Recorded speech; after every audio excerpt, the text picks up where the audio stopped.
Faith, Love, and Shade. Yes, we're back. Kiara, how are you feeling? Sore. I am so sore. Okay, so I just moved my entire apartment, me and my brother. No help. Just me and him. So we're talking a living room, a bedroom, a bathroom, a kitchen. I have bruises all down my body. And I was thinking about it when I was laying down before you came. I was like, I don't know how women get beat up and stay. I am so mad at the furniture, y'all, for bruising me up. Like, if it was a whole man, I'm out. Like, y'all are crazy. That's true. Like, I'm hurting her, like, limping over here. She is limping. And you see these bruises. I feel. You know my legs stay bruised. I don't know how. Yeah, and on top of that, I ran a whole 2 miles yesterday. You sure did. At the belt line before I moved, so I don't know what got into me. You sure did. You paid for it. That's why. I'm definitely paying for it right now. But I'm happy to be here and recording. I'm glad. I didn't think we were going to be able to record today. I do want to mention, as I was driving deeper into this area that you live in, because Kiara lives out. First off, I did have a good worship session on this 48-minute drive. Oh, 48. It said 45. I was timing it to see. It told me 48 at first. Inside of my house, it was 48 minutes. Okay. As I was driving here, I noticed that I feel a little bit uncomfortable because I know ain't none of our people over here. Really? Really. If they are... They're out here. You just... Are you sure? Yeah, you just don't see them a lot. They're in little spurts. Oh. Yeah. My neighbor, he actually helped Taj yesterday pulling up a... By your mattress. house? Yeah. No, I'm talking about up here.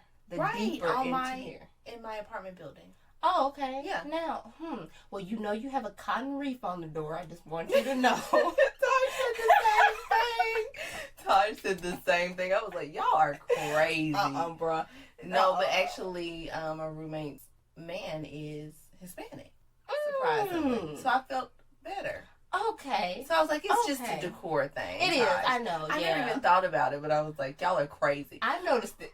Listen, Brooke, mama keeps all that kind of stuff in her house. Brooke was like, I can't stand going over there. Brooke was like, Mom, nobody decorates with cotton. I know it's in style now, but I was already feeling uncomfortable as I drove here, and then I got here, and I'm like, oh, okay, cool.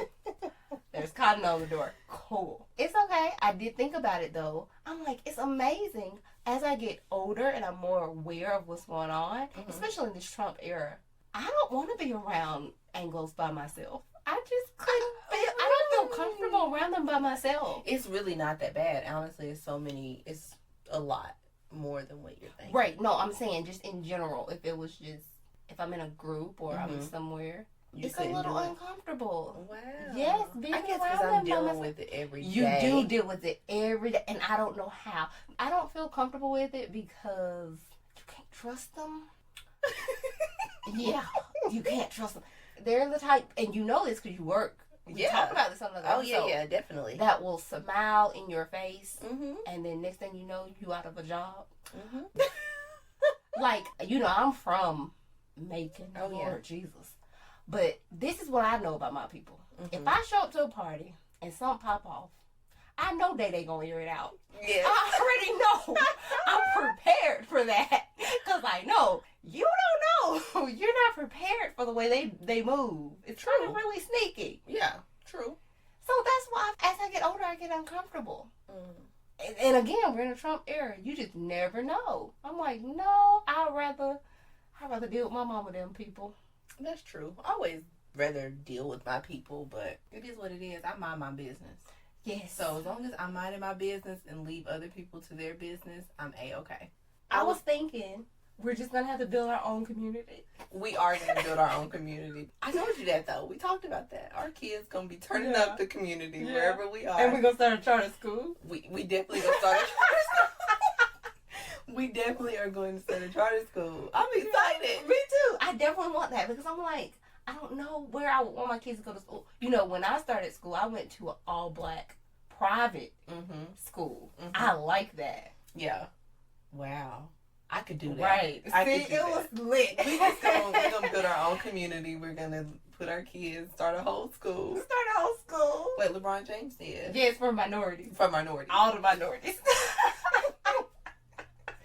I hate us so much. I really do, because we don't have any sense. We don't. Just stay woke. What have you been doing? Well, it took me 4 hours to do my hair today, so that's why I finally showed up when I did. Yesterday, I was supposed to wash my hair, but Cyrus came over. I seen that. What were y'all doing? Girl, because I see you talking about, does he get the hint or something? He zones out. We're done. And he's sitting there. He's supposed to be going to work. Mm-hmm. He's just sitting there on Instagram editing something. It wasn't the video. Just sitting at the bar. And I'm like, I am exhausted. Tired. But we recorded for like 5 hours. Wow. 2 videos. It took 5 hours. Wow. I can't wait to see. Yeah, that's what I've been doing. So, we realized that in our last episode, we spoke about our impromptu trip. Mm-hmm. And in the episode before that, we talked about adulting and all the things we like to do, our shopping habits and things like that. So we felt it was necessary to dive into that aspect of our lives. And today's show is about finances. Yes, specifically credit scores. Right, because I didn't know anything about credit coming right out of high school. Oh, definitely. Like nothing at all. Wasn't talked about in my household. Found out about it once I went to go apply for an apartment and my mom had a cable bill out in my name. Or no, I take that back. It was a Capital One card. I wasn't even 18 years of age. You know, luckily I don't think you can really do that too much no more. I don't know. Ask my mama. We already know. So I realized early on how important credit was, and luckily I've been building my credit since the age of 18 or 19. Was this when we moved off of Creekside? Yes, and it was before you even moved right, in. So I experienced that with my first roommate, my freshman year. So I was about 19, I would say. And I realized right then and there, oh, this means a lot. So if I think I'm going to be running around from apartment to apartment, I better have some credit. Yeah. So that it could be in my name. So that was my first introduction to what credit was at all. What about you? When did you first? It was the same. Mm-hmm. Okay, so I knew about credit passively. When I was off in college, my mom said, I got a credit card in your name. Here's a copy of it. Only use it for emergencies, but I'll pay it off because I want to build your credit. I didn't think anything of it. I didn't know what it meant. That's a good twist, though. That's a good plot twist. Honey, a plot twist, because you know what happened. So then, I graduate college. To my knowledge, that's the only credit card that I had. It was also a Capital One card. And I went to get a bedroom set. And I wanted to finance it because I didn't have all the money at the time. And I couldn't finance it because of my credit score. Mm-hmm. And I'm like, I know my credit shouldn't be that bad because I have a nice little credit. Child, it was more than one credit card and a loan and some other things. Well, I did know that around my junior year that I did have a credit score good enough to finance my car because I got my car in my name. And, you know, I also financed her car. Mm-hmm. But I wasn't checking my credit at this time. So right. The only thing I knew is I had a card that I got my freshman year that she had. And I had my car in my name. And then I ended up financing hers by mistake. It was not on purpose. And I'm like, that's all I have in my name. Mm-hmm. But I had other things. And yeah, I had to fix that.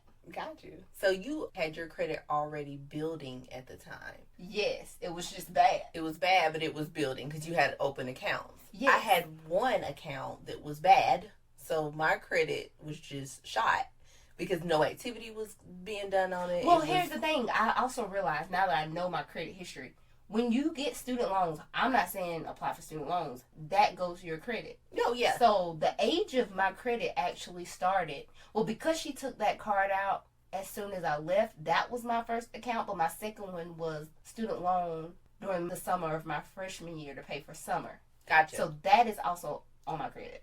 And when she said age, that's kind of one of the big tips to building your credit. Yes. They score you, and the score gets better as it ages.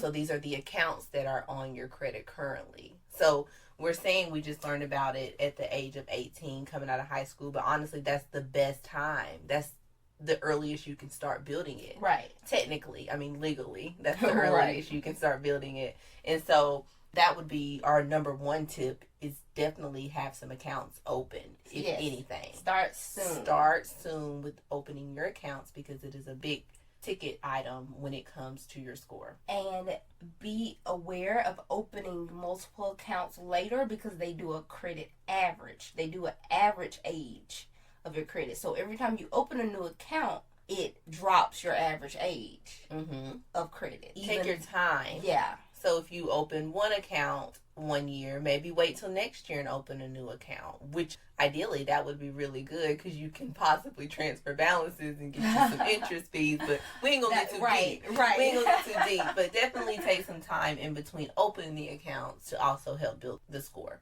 Okay, so I'm speaking through the perspective of fixing your credit. Okay. Because after I was aware of all of this, it got handled. It took time and patience.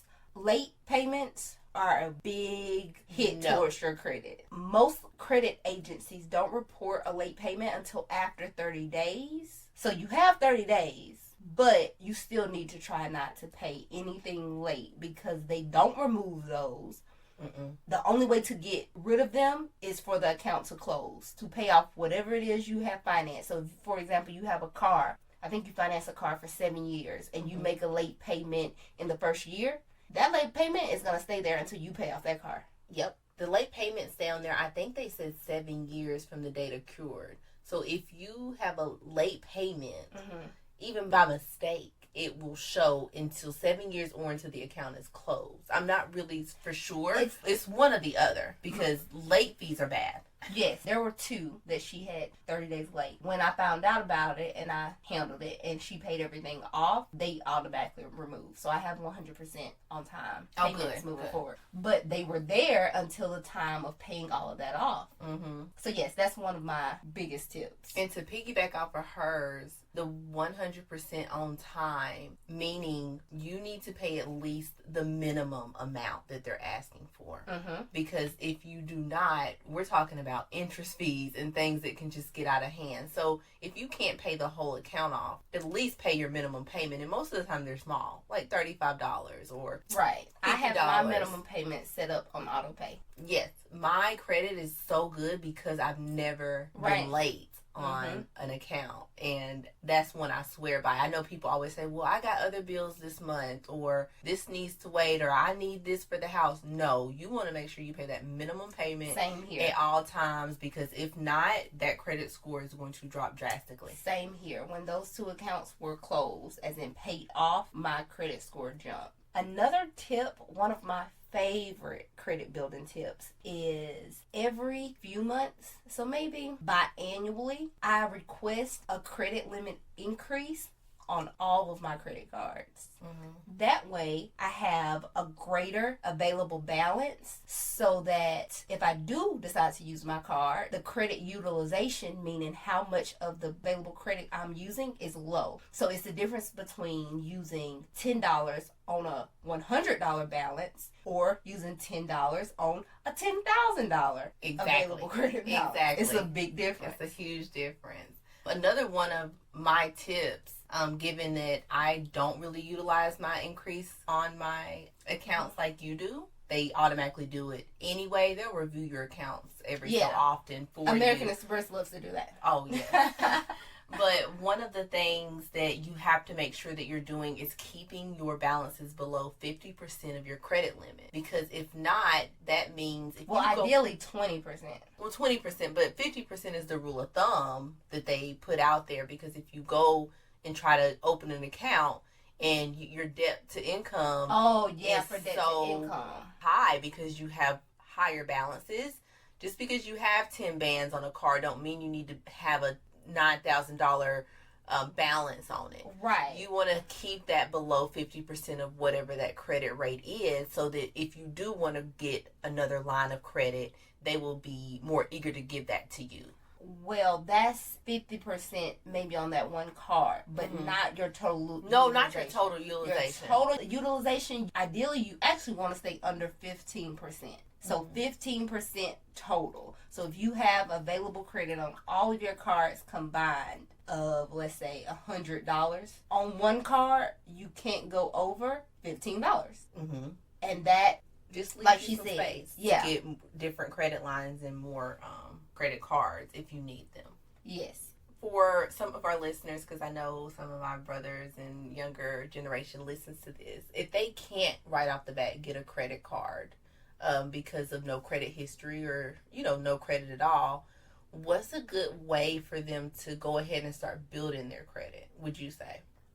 Finance something small or go get a credit card. You can always get a credit card from a local store. So if you like to shop at Walmart, get a Walmart credit card. There are some financial people who are against credit. However, I say you make credit work for you. For example, I don't pay interest on any of my credit cards. And I don't believe in paying late fees, of course, because I'm never late. So if you can make the card work for you, then there's nothing wrong with having the card. Just make sure you pay it off in time. So yes, going to a local small store and getting a credit card, and that'll help build their credit. Right. I also started with a small personal loan from a small banking institution. So not going into a Bank of America, but going into your local credit union and borrowing $1,000 from them. They'll give that to you, and you can simply make your $20 payment each month, and then from there you can start building your line of credit. So that would be a tip for someone trying to get started on their credit. Yes, something else to be mindful of. I didn't even know this existed until I was in my little situation and I realized all the accounts that I had in my name. Do not get a credit card with a monthly fee. That's the worst thing. No, we don't get monthly fees, and I don't get annual payments. Right, so I don't that get yearly fee, I'm don't good get on those that. either. We want 0 annual payments. Yes, and 0 monthly fees. And cash back. And yes, I was going to go into that. Look out for cards that have annual fees or monthly fees. I don't do those. If you got one of those right now, I would suggest you pay it off and close it. It is worth it because you're paying that money on top of any interest that you may be getting because you're not paying the card off. Secondly, as Kiara mentioned, getting a credit card with cash back. All of my cards at this point give me cash back. So my credit cards work for me because I pay them off in full, never pay interest, I never pay late payments, and they give me money back. So from my Capital One credit card alone, I make about $300 a year. Easy. I don't know why people are against credit, because when you find out how to make it work for you, it's the absolute best thing you could do. You know what it is? Most people don't have that discipline. That's true, because it does take a lot of discipline. Because the banks would essentially be losing money if everybody did what we did, because they're giving us money. But they're still making money off the people who use those cards, and they're like, I'm going to pay the minimum. If that's all you can afford, that's fine. Great. Pay that thing off before it's due and make your money. Make your money. I pay all of my bills on my credit card. Me too. Just to get the money back. Yes. Like, I don't care if it's $20. That makes a big difference for me. That's gas for the month. Like, anything I can use that cash back bonus from. So I take full advantage of my cash back opportunities. Another pro tip that I've learned through experience is reading the details of your card when you get the new card or before you get it. For example, with one of my cards, because I normally pay my balance off in full every month, if you do that the month prior, for example, but then you have a big expense come the next month, they will give me a grace period for the following month. So because I paid the balance off in full last month, but this month I might not have it because I made a large purchase, I get a grace period for an additional month, and I don't have to pay it until the next billing cycle. Good. And every time I pay it off in full, I get that same grace period over and over again.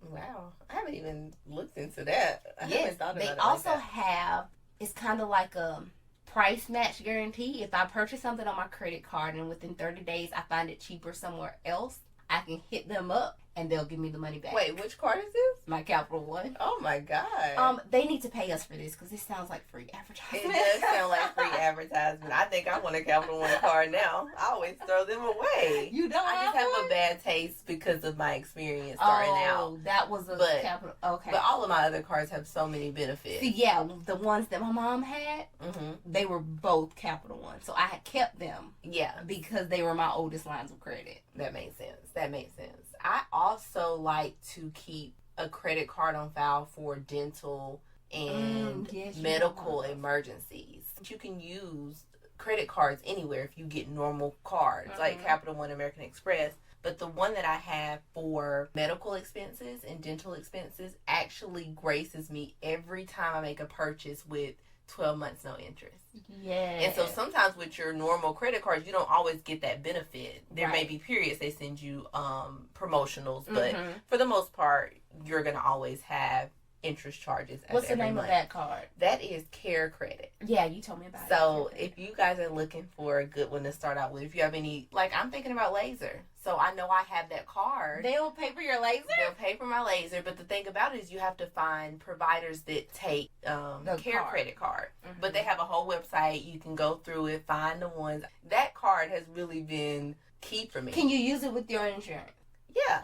Oh, yeah. All the time. Like, every time I go to the dentist, if I do extra work, because sometimes I'll ask for, like, a whitening tray or something, they'll let me pay for it with my Care Credit after my insurance pays. And if you spend, like, $250, then the promotional is, like, 6 months. If you spend more, the promotional is 12 months. Yeah. And with them, you just call them and tell them how much you need for the procedure, and they'll up your card right away. Yes. So that one is a good one for anybody looking for other options on getting started with your credit. Yes. So we only recommend getting store credit cards if you're building your credit. But if you can get a major credit card that gives you cash back or any type of bonuses, get those. If you're out in the store and Kohl's is offering you $25 off just to get a credit card, please don't do it. Nope. Don't do it at all. It's not worth it. Plus, it takes a hit at your credit. I guess our last tip would be mindful of who's pulling your credit. Oh, yes. Because those inquiries lessens or lowers your score. Definitely. I went through that period when I had bought my first car and they just took my information and ran it through all these different creditors trying to find a lien holder. And I'm like, no, I will not do that again. So I made sure to share that with you, and that when you did yours, like, know who you're going to use for your loan before you even go into any car lots, because they will definitely take a good 15-20 points. Oh, definitely. I went through my credit union because I had already had a relationship with them. Yep. We've mentioned a couple things. If you guys have any questions, you know how to contact us at www.faithlivingshade.com, or you can hit us up on our Instagram. Yeah, Facebook, anywhere. Don't forget to like, subscribe on iTunes. We're on Google Play now. Yay. Follow our Instagram